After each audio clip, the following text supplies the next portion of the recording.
The only thing that lady lost to that relationship is money. A lot of women lose 10 times more or even 100 times more. Her womb was not exploited. And that is one thing I was appreciative on her behalf for. Her womb was not exploited. That would have made living a lot more complicated. And I'm hearing people say she wouldn't have left if the guy did not leave her. To be fair, take a look at what wedding vows are. For better, for worse, for richer, for poorer, to have and to hold in sickness and in health, till death do you part. This guy, she didn't, at the time, she didn't know he had any cheating situation. So let's assume based on the information she has, and mind you, she had access to his devices, right? So she did not have any, she didn't have any scare of him cheating or anything like that. And she considered addiction as a mental illness or as some form of a disease. If you listened to the series, you see that she was always calling it was the disease, okay? Which a lot of people consider addiction a disease. So it's like you have a partner and you now find out they have this problem. It is honorable that she stayed. It may not be the best decision for her, but it was still honorable that she stayed to help him through it, okay?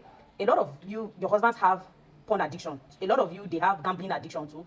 A lot of you have men who have one form of, in fact, some of you have men who drinks. They drink a lot. If you have a husband who drinks at least twice a week, he drinks 2 to 3 times a week, you're not different from her if you've not left him, because that man has an alcohol addiction, whether you like it or not. A man who drinks up to 2 to 3 times a week has an alcohol addiction problem, right? Which could result to him having a damaged liver and could damage your finances and damage your life as well, right? And also endanger your children as well. But you've not left him, okay? I just want to paint this scenario. This lady was psychologically abused.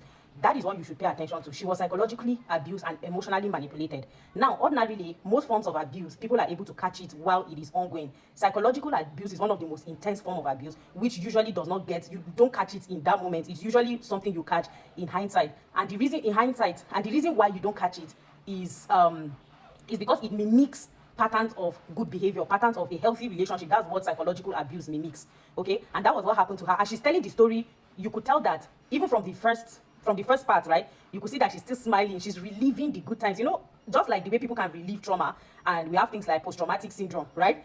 People can actually relive exciting moments. So you could tell that it was actually very, very exciting. As she was telling from the first part, the second part, the further she went, right, the smile on her face kept dimming and dimming and dimming until it got to a point she started crying, okay?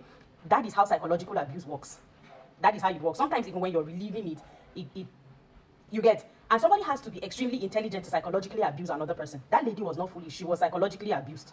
Mind you, psychological abuse works like hypnosis. It's similar to it. And it's in the way the person sleeps with you, the way he talks to you, the way he blends with people around you. All of that, when you look at them in hindsight, it is actually psychological abuse. And you could see how he blended with her family. He blended with everybody. Everyone around them were abused as well. Not just financially, but emotionally manipulated and psychologically abused as well.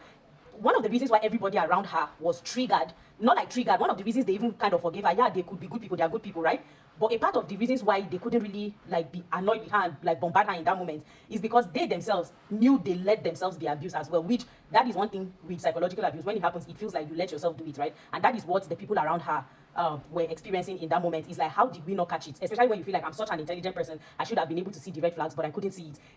If you notice that guy that gave the guy $30,000, he was so angry. Even when she called him, he's like, I'm so angry, but I can't exactly tell you that I'm angry with you. I mean, the guy who said you're in Nigeria and it's possible you were in it the whole time. Like, Nigeria is the world capital of scammers and all that. It's like, I knew this girl was from Nigeria. I know Nigeria is the world capital of scammers, but somehow I fell for this. You get, it is psychological abuse, right? It is a very high level of manipulation, yeah, that works like hypnosis. And then with abuse, the days that are good, they'll be good. The days that are bad, they'll be bad. There are things that I fault her here and there, but then I really can't even fault her, because when you look at it, she was just not somebody who paid attention to like relationship and dating and social issues that much. She doesn't really maybe pay attention to those things that much. And she was young.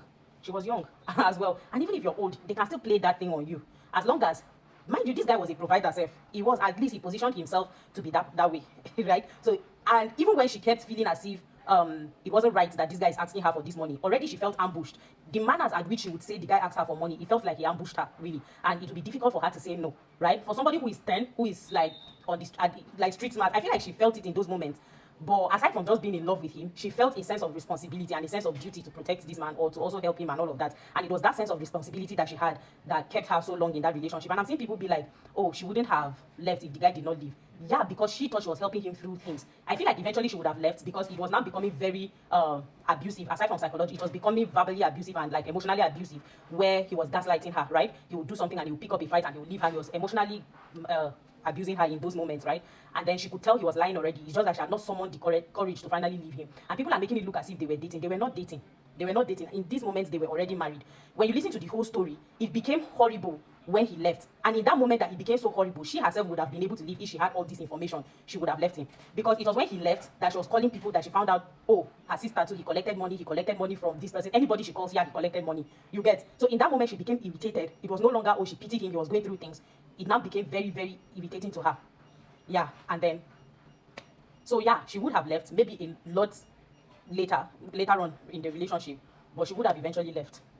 And yes, she was emotionally down, hence the reason she was still begging him to stay, even when he was trying to leave her and all that. That is how emotions work, really. And she has to learn to live with emotional pain and everything. I saw a video of hers where she also was like, one thing she has learned is to feel the pain. And that is something that I always tell women. Once, if you can get through the pain of the heart, and it doesn't mean it will hurt less, it will hurt. But once you can sit with that hurt for as long as possible, anyone who comes to my life knows I say this all the time. It will be easier for you to protect yourself when you can sit with hurt. And that is something that a lot of women, there are very few women who know how to sit with pain of the heart. They can sit with physical pain, but they are usually unable to sit with that emotional pain. And once you're able to sit with it, to be fair, you would be self-preservatory.